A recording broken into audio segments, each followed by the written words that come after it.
Hello viewers, আপনাদের সাথে আছি প্রদীপ ভট্টাচার্য, মার্কিন যুক্তরাষ্ট্রের নিউ ইয়র্ক থেকে। সকলকে প্রীতি এবং শুভেচ্ছা। আশা করি দেশে বিদেশে যে যেখানে আছেন সুস্থ এবং নিরাপদে আছেন। বিজ্ঞান আমাদের জীবনে অতিশয় গুরুত্বপূর্ণ সাবজেক্ট। চিকিৎসা থেকে শুরু করে আমরা যারা ইন্টারনেট ব্যবহার করি, বৈদ্যুতিক লাইট ইত্যাদি ইত্যাদি, বিজ্ঞানের অবদান বলে শেষ করা যায় না। কাজেই প্রতিটি মানুষেরই উচিত বিজ্ঞান সম্পর্কে ধারণা অর্জন করা। আমি বিজ্ঞান নিয়ে অনেক আলোচনা করি, খুব সাধারণভাবে আমি বোঝাতে চেষ্টা করি। আপনি যদি বিজ্ঞান নাও বোঝেন, আশা করি আমার এই আলোচনাতে আপনারা বুঝতে সক্ষম হবেন। আজ ছোট করে বর্ণনা করব এই মহাবিশ্ব সৃষ্টির রহস্য। বিজ্ঞানী স্টিফেন হকিংস মহা সম্প্রসারণ তত্ত্বের মাধ্যমে, যাকে ইংলিশে বলা হয় বিগ ব্যাং, তারই মাধ্যমে এই বিশ্ব ব্রহ্মাণ্ড সৃষ্টির রহস্য তুলে ধরেছিলেন। এই মহাবিশ্বে অ্যাবসোলুট এমটি বলে কোনো ওয়ার্ড নেই। যেখানে মহাশূন্য, তার ভিতরেও পার্টিকেল এবং অ্যান্টি পার্টিকেল থাকে। পার্টিকেল অ্যান্টি পার্টিকেল বাংলাতে বলে কণা এবং প্রতিকণা। ওরা হঠাৎ করে দৃশ্যমান হয়ে আবার শূন্যে মিলিয়ে যায়। এটা বলেছিলেন বিজ্ঞানী আইনস্টাইন। আমাদের এই মহাবিশ্বের প্রত্যেকটা জড় পদার্থ বা শক্তি যাই হোক না কেন, ওরা একে অপরের পরিপূরক। একটি জড় পদার্থ শক্তিতে রূপান্তরিত হতে পারে, আবার শক্তিও জড় পদার্থে রূপান্তরিত হতে পারে। আমরা সূর্যের থেকে যে আলো পাই, সেটাও একটা ফোটন নামক কণা। সেই কণা শক্তিতে রূপান্তরিত হয়। এই হলো বিজ্ঞানী আইনস্টাইনের কোয়ান্টাম মেকানিক্স, যেখানে বলা হচ্ছে অ্যাবসোলুট এমটিনেস থেকে, সামান্য একটা বিন্দু, তার থেকে আমাদের এই তাবৎ মহাবিশ্বের উদ্ভব। দর্শকবৃন্দ, ইমাজিন করুন একেবারেই শূন্যস্থান, ওখান থেকেই সময়ের গণনা। তার পূর্বে সময়ও ছিল না।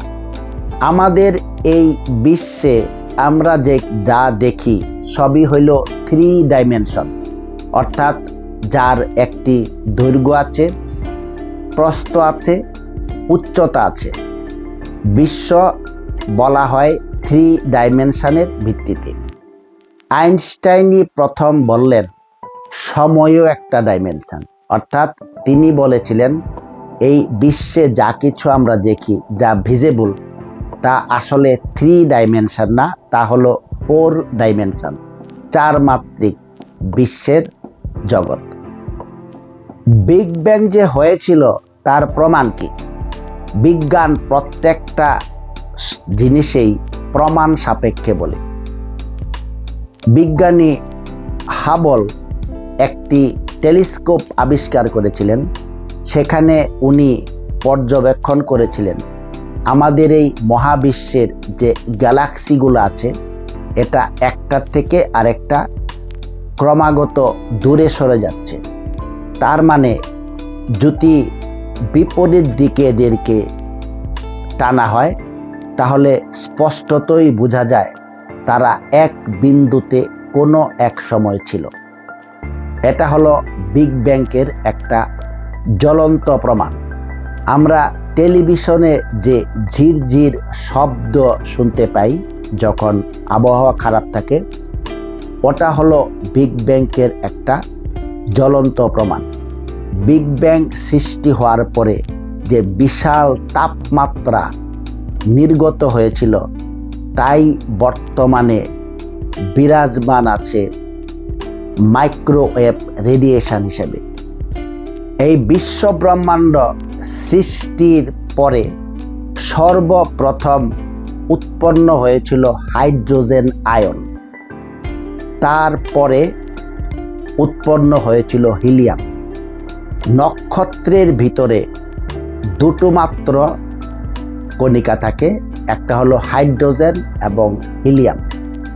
এই হাইড্রোজেন এবং হিলিয়াম ওরা যখন মিলিত হয় তখন কিছু তাপ নির্গত হয়, সেই তাপই নক্ষত্র আলো হিসাবে বিতরণ করে। অর্থাৎ সূর্য বা অন্যান্য নক্ষত্র যে উপায়ে তাপ বিকিরণ করে তা হলো হাইড্রোজেন যখন হিলিয়ামে পরিণত হয় তখন কিছুটা তাপ উৎপন্ন হয়, সেটাই আমরা আলো আকারে পাই। সূর্য একটা নক্ষত্র, এমন পৃথিবীতে কোটি কোটি নক্ষত্র আছে। নক্ষত্রগুলা যদি কার্য ক্ষমতা হারায় তাহলে তারা ব্ল্যাক হোলে রূপান্তরিত হয়, যেখান থেকে কোনো আলো বের হতে পারে না। কাজেই সূর্যের যে ক্ষমতা আগে ছিল বর্তমানেও তাই আছে, বিন্দুমাত্র কমতি হয় না। পৃথিবীতে যে গ্লোবাল ওয়ার্মিং ঘটে তা কি সূর্যের থেকে আলো বেশি আসে? না। আমাদের পৃথিবীতে যে ওজোন লেয়ার আছে, এটা পৃথিবীতে কিছু কিছু গ্যাস প্রতিনিয়ত নির্গত হওয়ার কারণে এই ওজোন লেয়ারটা ক্ষয় পায়, যার কারণে অতি বেগুনি রশ্মি সূর্যের থেকে পৃথিবীতে আসে, যেই কারণেই বলা হয় সূর্যের তাপমাত্রা আস্তে আস্তে বৃদ্ধি পাচ্ছে, যা আমরা পাই গ্লোবাল ওয়ার্মিং হিসাবে। সূর্য যদি তার কর্মক্ষমতা হারায় তা আস্তে আস্তে ব্ল্যাক হোলে রূপান্তরিত হয়। ডিয়ার ভিউয়ার্স, ছোট্ট করে বলতে চেষ্টা করলাম এ মহাবিশ্ব সৃষ্টির রহস্য।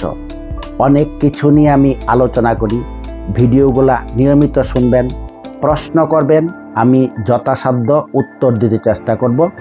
সকলে ভালো থাকুন। প্রদীপ ভট্টাচার্য, মার্কিন যুক্তরাষ্ট্র, নিউ ইয়র্ক।